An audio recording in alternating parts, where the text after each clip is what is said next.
by Tendai Kamhung-era and Helen Kid-era. The MDC alliance on Tuesday described the intervention by the military in the country's political affairs as an illegal and illegitimate transfer of power from one faction of the ruling ZANU-PF party to another. Nelson Chamisa and Tendai Biti seen here. In Washington, Tendai Biti, the People's Democratic Party leader who led the MDC alliance delegation to Washington, narrated before their hosts the major life-changing events in Zimbabwe from November 14, 2017. When the military stepped out of the barracks, saying such events will forever redefine the political and constitutional landscape of the country.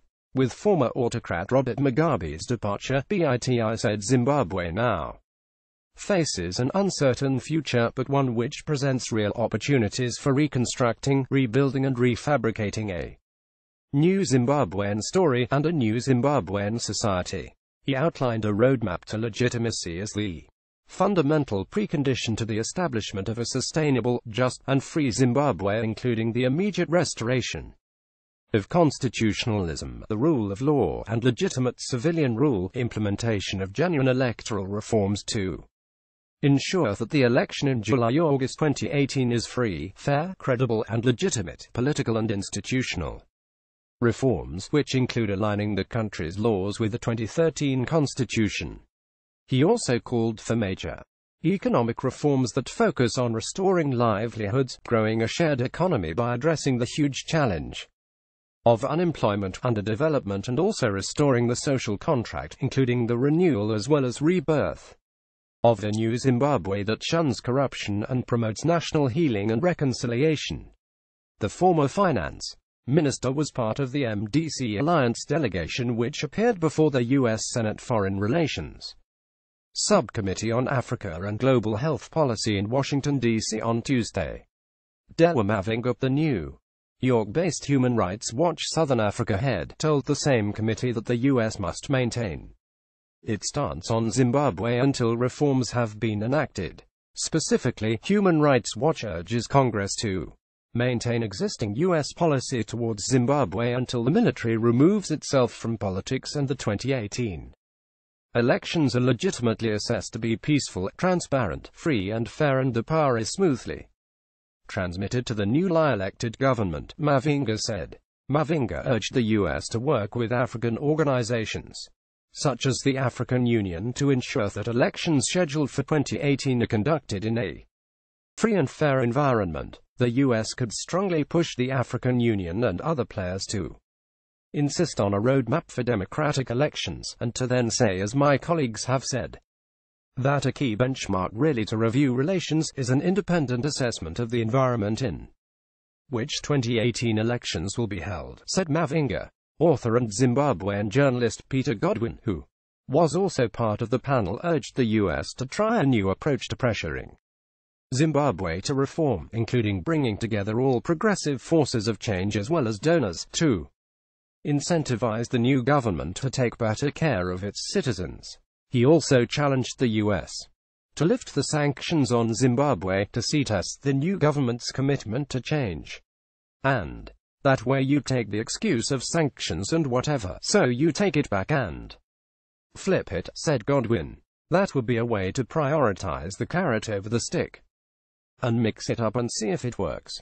Republican Senator Jeff Flake, who described Zimbabwe as a nightmare, questioned how much change can be expected under Mnangagwa, who has faced allegations of human rights violations during his tenure in government, which included being a Minister of State, Security and Justice. President Mnangagwa is not unknown to us, said Flake, recalling that, until his dismissal as first vice president last month, he had been closely aligned to Mugabe. Since Mugabe's rise to power, he stands accused of orchestrating a string of massacres in the early 80s to consolidate Mugabe's power, leaving as many as 20,000 dead in Matabeleland, Flake said.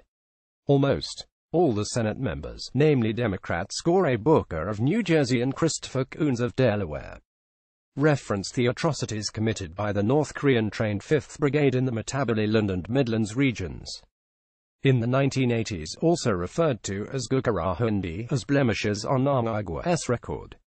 Coons, who said he was happy to see Mugabe leave after 37 years in office, queried the kind of reforms that could be expected under Mnangagwa, given his close relationship with Mugabe. He indicated that the US would maintain the targeted sanctions on Zimbabwe if there was no indication of reform. I think it's critical that the people of Zimbabwe not see one dictator replaced by another. And so for one, I am reluctant to see us take any steps to lighten or relieve sanctions or other international restrictions on loans or partnerships until we see concrete steps by the administration of Mnangagwa or any successes, Coons said. Meanwhile, the International Commission of Jurists, ICJ, has also demanded that the new government restore the rule of law and ensure free and fair elections in 2018.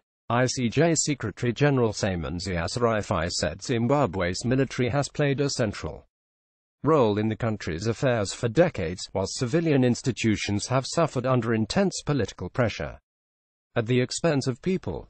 The change in leaders in Zimbabwe presents an opportunity to reverse decades of damage to the rule of law and respect for human rights in the country.